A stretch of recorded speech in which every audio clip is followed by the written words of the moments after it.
All right, we're here to talk about my guys, the Washington Wizards, and how they have just been taken over and nobody's been talking about it. So let us talk about it. I want to start with, first off, this is being recorded right after the Wizards just beat the Hawks. This was a dominant performance, in my opinion, from the Wizards. They almost choked at the end, as they always do, but they held it together for once. And look, both teams were 3-1 going into this game. For both teams, this was the second night of a back-to-back. So they both had to deal with the same situations. Both teams also have injuries. Wizards actually have more players out right now than the Hawks do,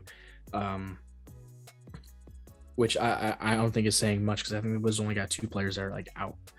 But still, this was a dominant performance.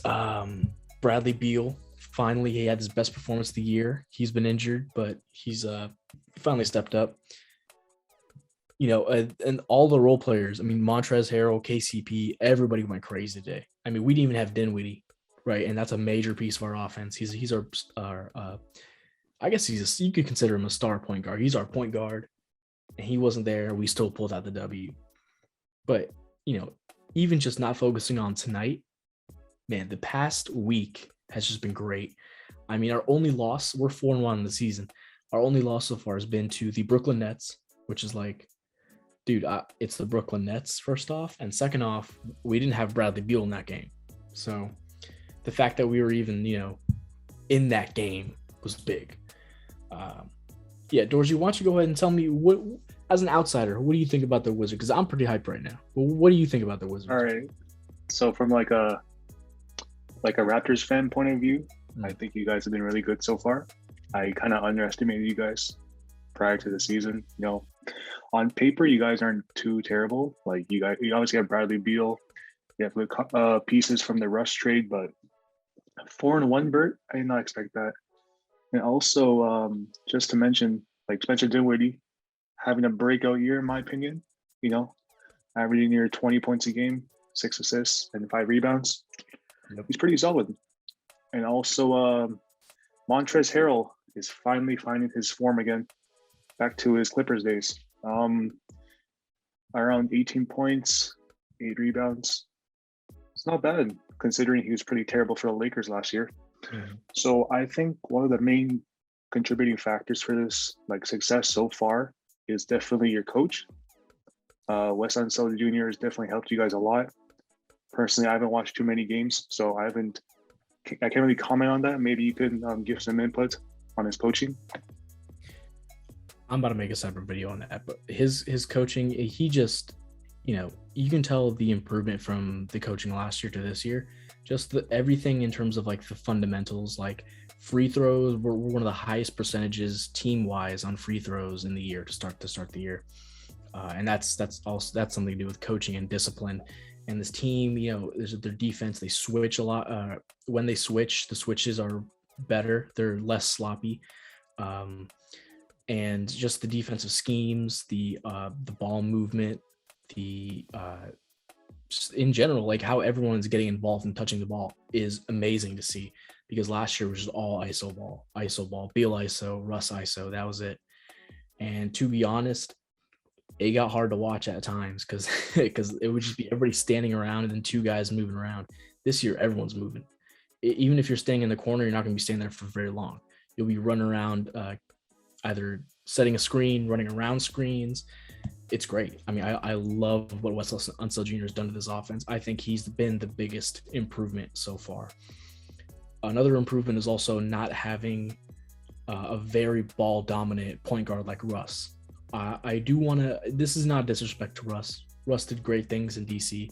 He was great for us. He brought us to the playoffs. Thank you. But, man, our team flows so much better when we can when we can have multiple people that can play off ball, and Russ is just not an off ball player, as we're seeing in LA. Funny enough, that's another topic for another day. But yeah, Dinwiddie has been incredible for us. And also, actually, I do want to correct myself on something I said earlier. I said we were missing Beal for the Nets game. We were actually missing him the game before that. For the Nets game, Beal was playing heavily injured, and he looked really, really bad. So in my mind, I was like, yeah, we didn't have Beal that game. Like that was just kind of what I was going through there. But yeah, man, I'm excited for this team. This team has been really, really solid. And look, we're hurt right now, and we're still beating teams, right? We didn't have Dinwiddie. He's sitting out. He sits out back to back games because he's still kind of recovering from his injury. They don't want to run the risk of re-aggravation. And also, Rui Hachimura is not back yet. He's dealing with a personal issue. He is back in the building, but they're training him up and getting him in playing shape before he actually plays.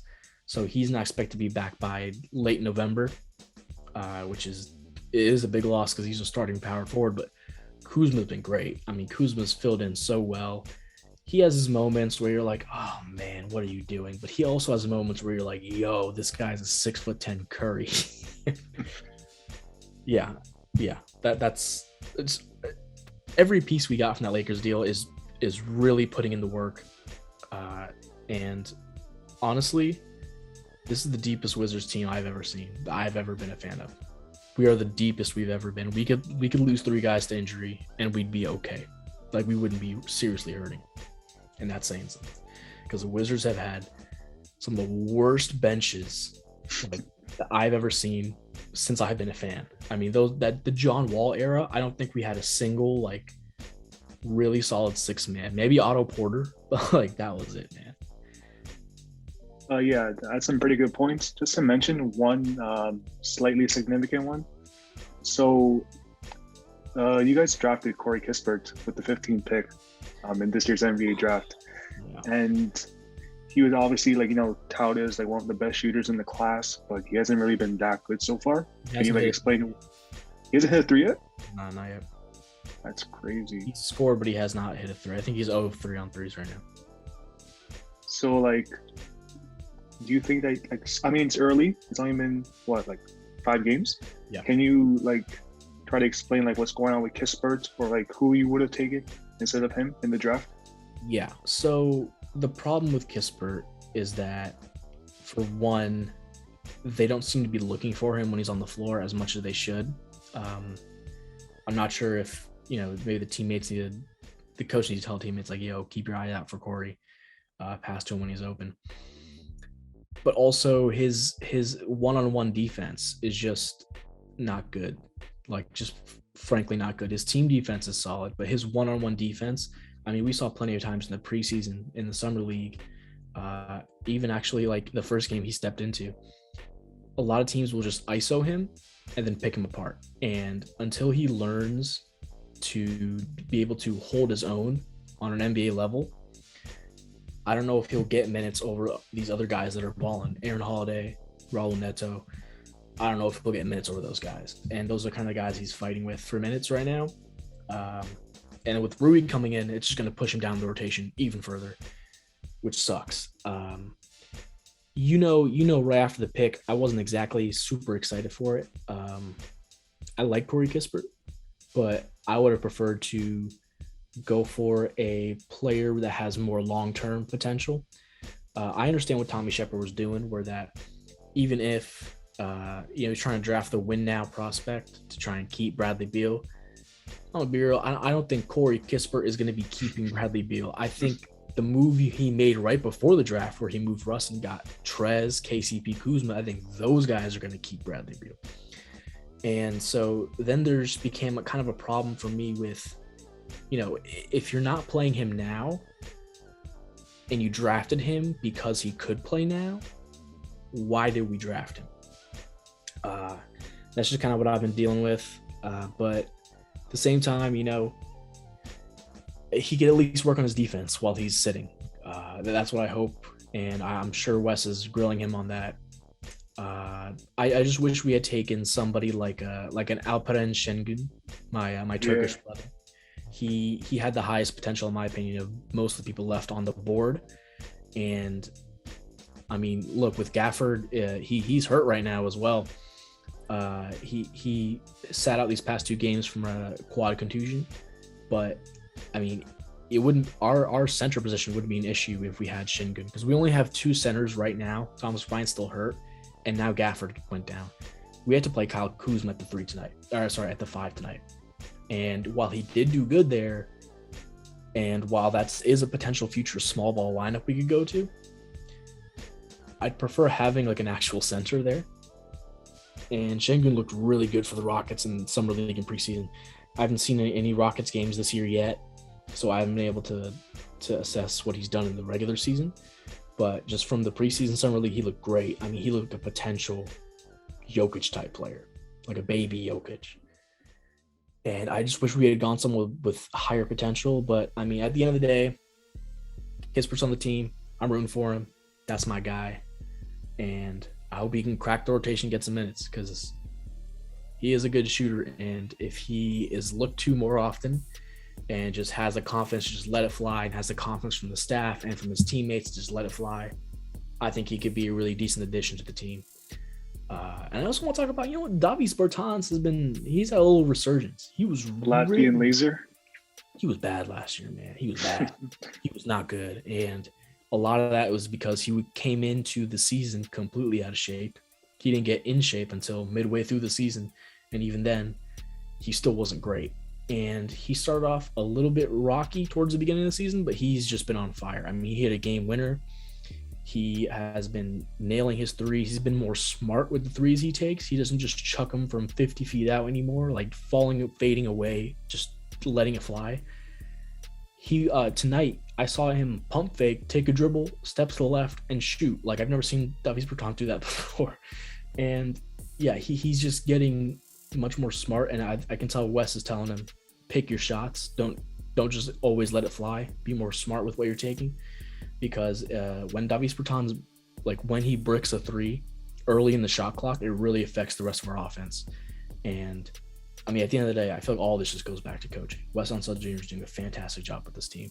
I could not have been more happy with the coach they selected. And it's the first time I've had confidence in the Wizards in a while. So shout out Tommy Shepard, shout out Wes Unseld. Shout out Davis Bertans, shout out everybody on the team, man. Montrez has been incredible. He's been incredible this year. I mean, he, in my opinion, he's 6th man of the year right now. If you had to end the year right now, he's 6th man of the year. I mean, yeah, he's a pretty solid shout right now. Just to finish off the vid, just want to mention like your predictions before the season and now in regards for the standings. Do you guys think that the Wizards are better than a play-in spot? Because most people had you guys around maybe the 7 or 8 seed. In my opinion, you guys could be at least a 5 or 6 seed. In my opinion, I had us at the 7 seed. Like that's where I was like, we're probably going to top out around there. But I mean, this is early in the season, but we just beat the Hawks, a top team in the East, and we were competitive with the Nets, another top team in the East, or is supposed to be. They're not top right now. But look, if we can bring that energy every night, and look, the Wizards are only going to improve from here, right? Because this is their first time playing together from a major roster change. There's a lot of chemistry issues that are still being ironed out, and I think they're only going to go up from here as long as they stay healthy. Genuinely, I do think they could shoot for a 6 seed. 5 seeds pushing it a little bit. That would probably depend on when I just think about who the top 5 teams in the East, where they're probably going to finish. I'm probably thinking Bucks, Nets. Miami. I'd have to throw in there. Miami. I'd probably put Atlanta in there too. And then at 5 is a toss-up. We got the Knicks, the Bulls, the Wizards. I mean, it's going to be this is going to be one of the most competitive Eastern conferences in a while. And I don't think the Pacers are in the mix right now. They haven't looked great. They're 1-4. And the rest of these teams, the Sixers could make it. You never know. That's true. The Sixers could. I'm not sure about them because no Ben Simmons is still a loss either way. Until they replace him with somebody, it's not going to be good for them. They're literally playing down a player essentially. But I will say the Hornets have a chance to be up there too. The Hornets are really, really good. And for the Wizards, I will say we have the potential to make a 5 seed. I think that's our top 5 seed. But honestly, I'm probably thinking more 6 and probably still 7. somewhere around there. So I don't want to get too high off of what's going on right now. The Wizards are going crazy. I don't I want mean, to. honestly, like if I was a Wizards fan, I would be so excited right now based on the way you guys are playing. I'm extremely excited, but I got to keep a level head and be like, all right, there are other good teams in the NBA. Yeah, the East is very deep this year. Yeah. And talking about the standings right now, actually, as we're recording, the Bulls and Knicks. Oh, there's 4 seconds left, and the Knicks are up 1. Okay. Yikes. We'll see where that goes. If the Bulls fall, I mean, I could definitely see the Bulls finishing much lower than they are right now. They're the 1 seed right now. I doubt they finish there. I'd probably pick them more between 5 and 7 as well. But the Knicks have been really good, and I'm scared of the Knicks. They look. I mean, there's so many teams right here that just, in terms of record, 5 teams in the East only have 1 loss or better. And then let me see, up to 9 have 2 losses.